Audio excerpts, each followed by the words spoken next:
Welcome, senior basketball analyst. This is fourth stringer back again. The Houston Rockets go on the road against Sacramento Kings, take them out 116 to 110. I wanted to see this game mainly because I wanted to see Rajon Rondo. DeMarcus Cousins was out, so that's very disappointing. Dwight Howard also out, and I'm starting to get concerned about Dwight Howard because if he's having back issues this early in the season, then you wonder how he's going to be healthy and fresh for the playoffs. If he's having, because back issues usually don't just clear up because you rest for even sometimes a few weeks. A lot of times you need a long, and if he's coming off an entire off season and then he still isn't fresh and his back problems haven't cleared up, then this could be something that lingers throughout not just this season but the rest of his career. So I'm starting to get concerned about that. The the other thing that we have to look at here is what's going on with the rotations on both of these teams. Both of these teams are really struggling in terms of deciding who they want to play when. I have watched Houston play 3 times this year. I've watched Sacramento play twice. I can't figure out what's going on with the rotations. There's no consistency to it. And not only is there no and I don't mean consistency like at specific time intervals, certain players have to come in the game. I mean, I can't find any consistency of why people are coming into the game. Tonight, Montrezl Harrell, who has been playing in games when Dwight Howard doesn't play, didn't play much. And he came in the game and was doing his usual thing where he's very active. He's just making a lot of noise, making a lot of plays, and getting his hands on balls, things like that. Energy stuff. You know what Montrezl Harrell is going to do. He's going to come in the game, get some rebounds, and maybe get a cool dunk or two. But he had a real nice dunk where he yanked on the rim. And, of course, they called him for a tech because that's against the rules for some reason. I have no idea. I know why back in the day before they had the breakaway rims, why that was against the rules. I haven't seen a backboard break in at least a decade. So I have no idea why that's still against the rules. But they rang Harrell up for that. I thought it was cool though. It was entertaining. So that's what the game is supposed to be entertaining. I mean, that's what we're watching it for, right? But if you notice this game was obvious, and it's one of those games where the plus minus actually does tell you a lot of the story. I'm watching the game, and Costa Koufos was just killing Sacramento. He was killing them, and he was killing them with plays where you question whether or not he can help you when he's playing like that. Pick and rolls. They kept finding him, dropping nice dimes.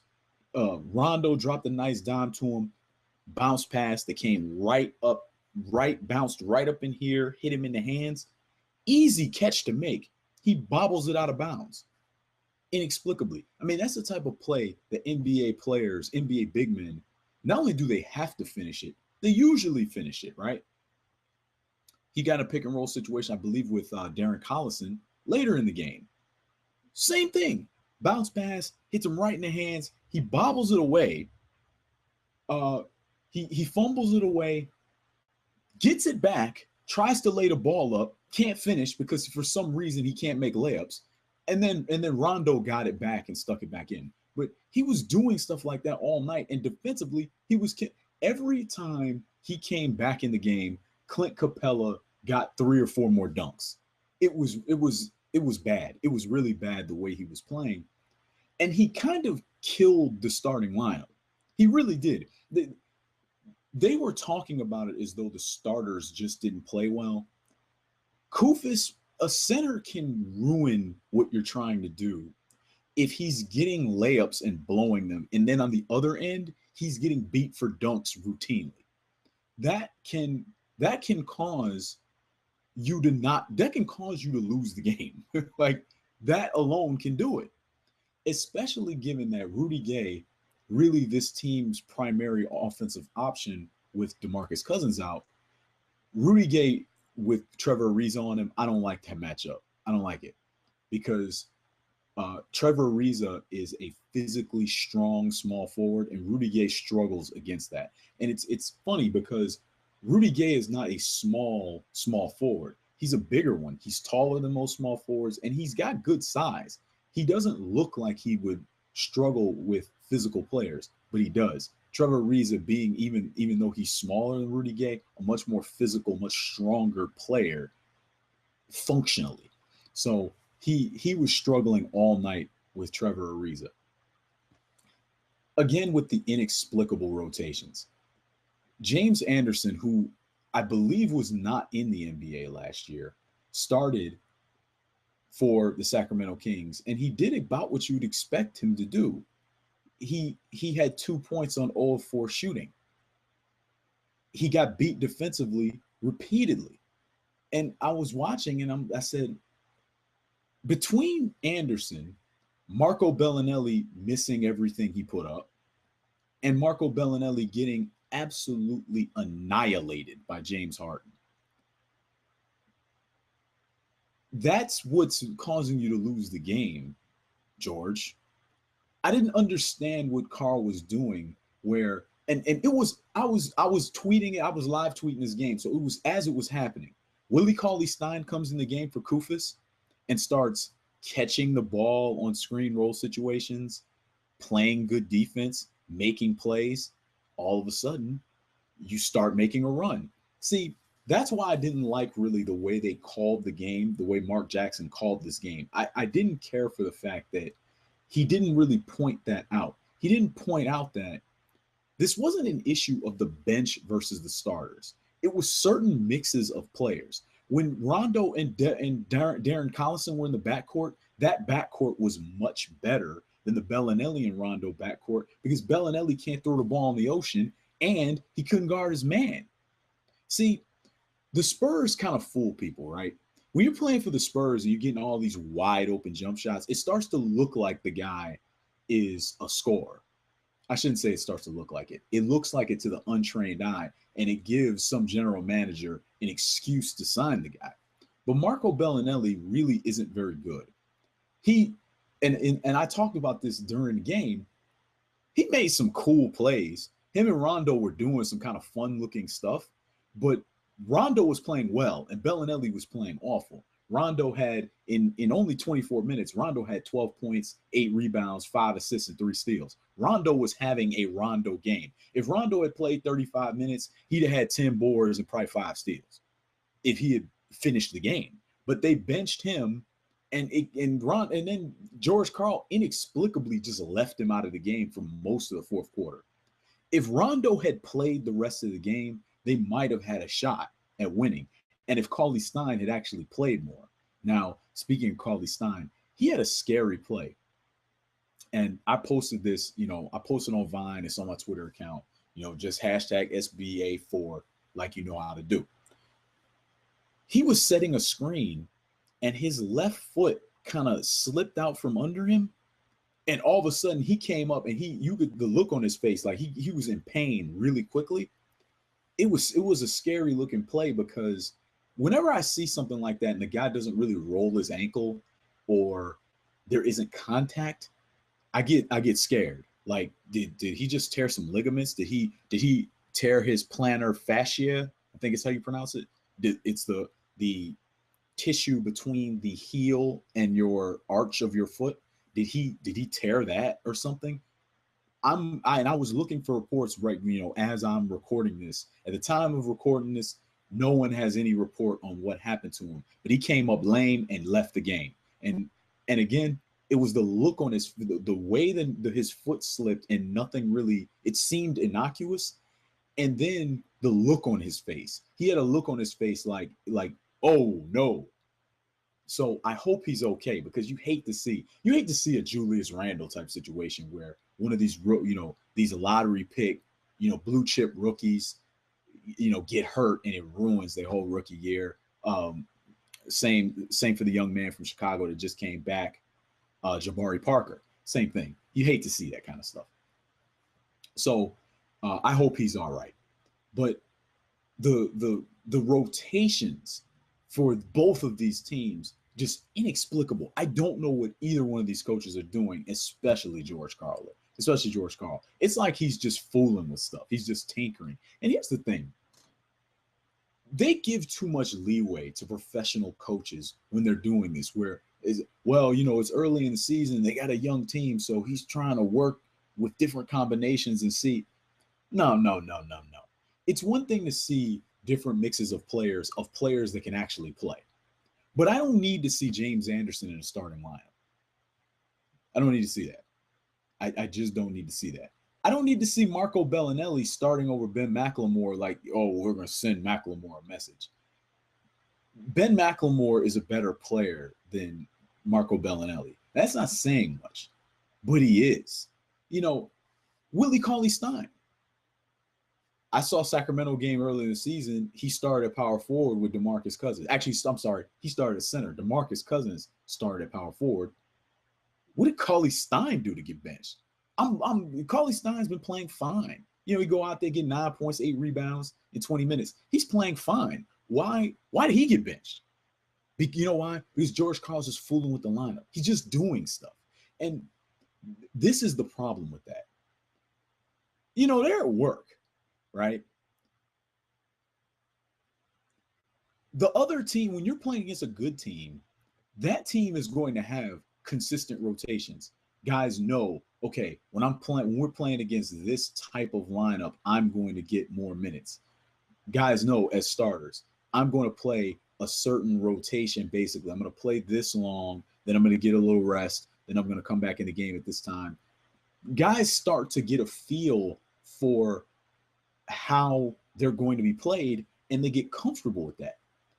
If you play for the Sacramento Kings, you have no idea what's going on. You're just sitting there kind of waiting. If you're Rondo, you were waiting to go back in the game because you were playing well.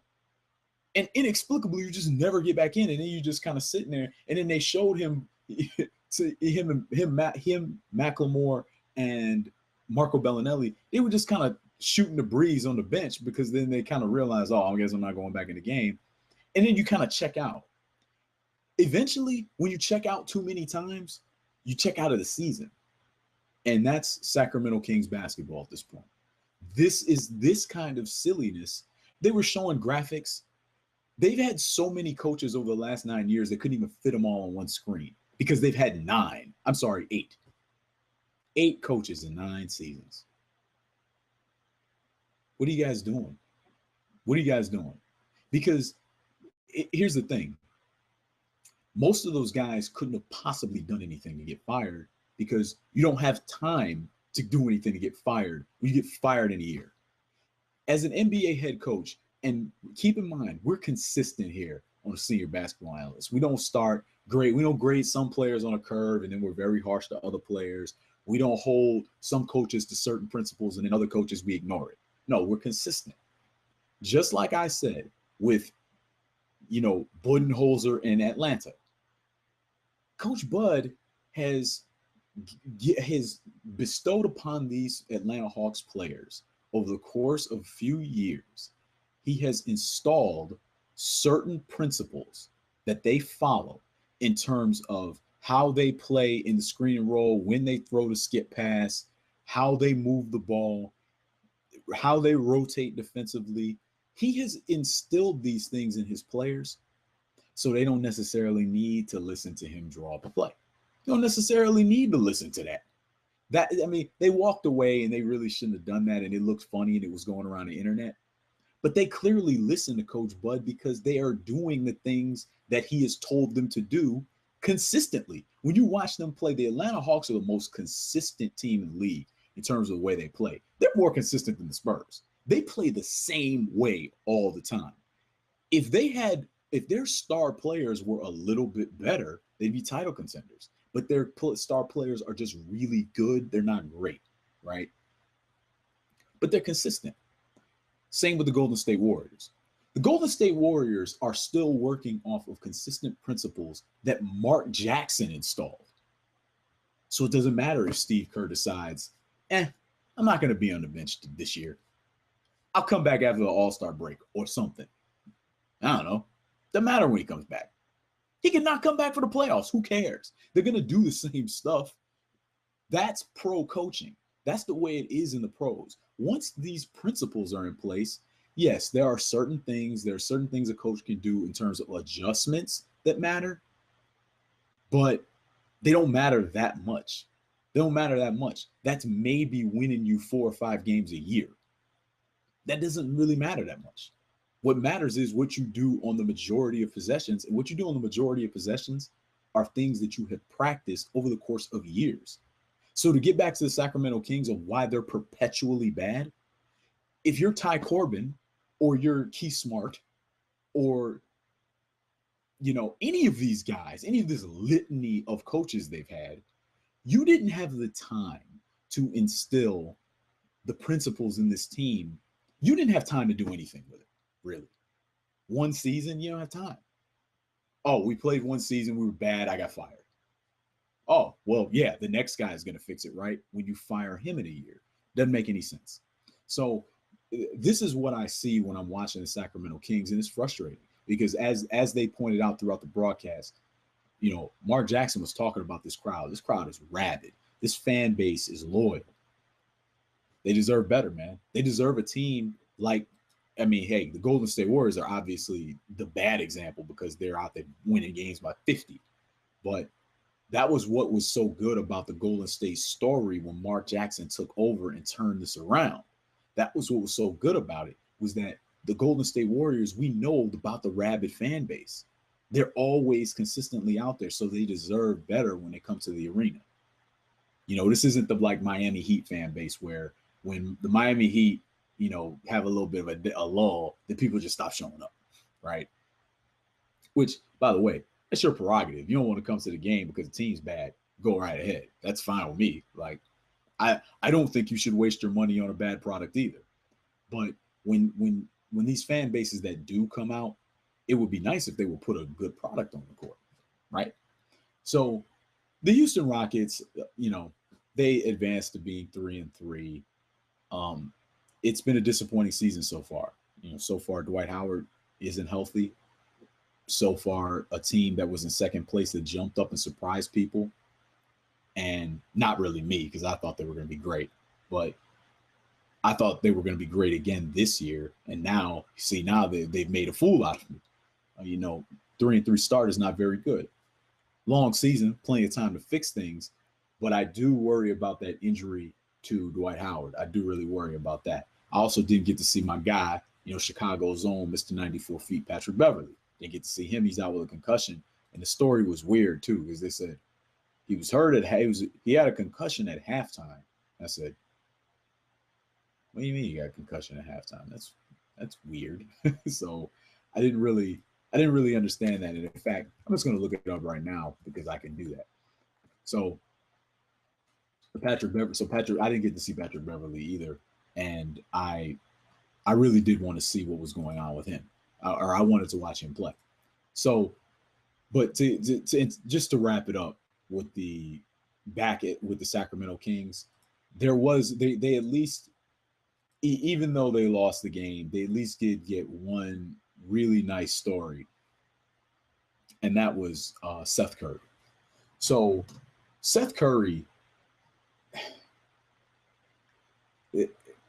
it's amazing, man. It's amazing how Wardell Curry the first children can shoot like this. Seth Curry comes in the game. He immediately drops. He drops a three. He gets a steal, gets a layup. Then he drops another three. Then something funny happened. And again, got to follow me at SBA Fourth String. You got to follow me, man, because then you see all this stuff in real time. Then something funny happened. They decided they were going to run Seth Curry off of another single double or floppy action or whatever you call it. So they decided to run him off another single double. They inbound the ball, run him off a single double, and James Harden ran over and just doubled him as soon as he came around the corner and left Ben McLemore wide open on the opposite sideline. It was crazy. It was crazy to see a guy fresh off the D-League that is not in rotation, that just got in the game just to, just random George Karl substitutions that don't really make any sense. a guy that randomly got in the game, and he has scared them in that shorter period of time to the point where they're like, forget it. We're just going to leave this other dude on the opposite sideline wide open. And it worked. Then McLemore missed the three. So it was very funny to me to just see Seth Curry scare a team that fast. So Seth Curry came in and made his presence felt immediately. He scored 8 points in, I think, 10 minutes, 15 minutes. He scored 8 points. He made a couple of defensive mistakes. Yeah, he didn't play perfectly, but he played very well. And I think he earned himself some minutes because he came in and, I mean, heated up like a frying pan real quick. Bang, bang, bang. So it was really good to see that. That was entertaining. But overall, the Sacramento Kings, they're kind of a mess. And it's not like if George Karl was playing, it was, had easily decipherable rotations. It's not like this would be a good team. This team just doesn't have any talent. It really doesn't. And with DeMarcus Cousins out, it's just a mess. With a point guard like Rajon Rondo, what you preferably want is you want to have a lot of shooters. If you have a lot of shooters, then the fact that he can't shoot, when he gets into the paint, now he can find shooters. But the problem with this team is they don't have shooters. So he can't shoot, and then the rest of the team can't shoot. So now what do you do? What do you do? Who's he going to kick to? He's kicking the people that are open, but they can't shoot. So now he drives, kicks to somebody. He has to drive, kick somebody else. That guy has to drive. And these guys also can't really drive and finish. So in a starting lineup, and that's why I said very early on in the game, I said, man, Rondo has to score. And then he started attacking more and trying to create his own offense. But Rondo only had 5 assists. He should have had 10 assists. Even in 20 minutes, he should have had 10 assists. He was dropping dimes to people. They can't complete the play. Can't complete the play. If you're in a starting lineup where Rudy Gay is being guarded by Ariza, and the rest of the starting lineup is James Anderson, Kostas Koufos, and Marco Bellinelli, those guys between them can't score. Want proof? James Anderson 2, Kostas Koufos 6, Marco Bellinelli 5. 13 points. That's all the rest of the guys that aren't Rudy Gay that Rondo's passing the ball to in the starting lineup. If this team had a real rotation, you're so smart, who would you play? If this team had a real rotation, the people that would be playing on this roster, the starting lineup would be right now without DeMarcus Cousins. Starting lineup, simple. Rondo at the 1, Darren Collison at the 2, Rudy Gay at the 3, or I should say, I would do Omri Caspi at the 3, Rudy Gay at the 4, Willie Cauley-Stein at the 5. That's what I would do with this lineup. Now, that's not perfect. We're still not good. Without DeMarcus Cousins, we can't even approach being good. But that's a real lineup. Going out there with James Anderson and Marco Bellinelli and Koufos, that's not getting it done. That's going to dig you a hole to start the game. And then when I put the backups in and they actually function because they have a center that's functional, then that's what causes that scenario. That's what causes that. So that's my thoughts on the Sacramento Kings falling to the Houston Rockets, 116 to 110. James Harden again just stepped on everybody. He just stepped all over the bad shooting guards of the Sacramento Kings. He had 43 points, 13 assists, 6 rebounds. Just was going for his out there. I mean, he also had a couple steals too, because hey, why not? I'm sorry, he had 13 assists and 6 rebounds. I'm sorry, I think I said 5, but yeah, James Harden just went. He went out there and got busy. He was the best player in the building. It was pretty obvious. So that's my thoughts on that. Make sure you follow us at SeniorBasketballAnalyst.com. Go on there. Again, you get all your NBA news in one place. Follow me on Instagram, Vine, all of that at SBA4, THSTRING, at SBA4 String. And you know the hashtag SBA4. You know that.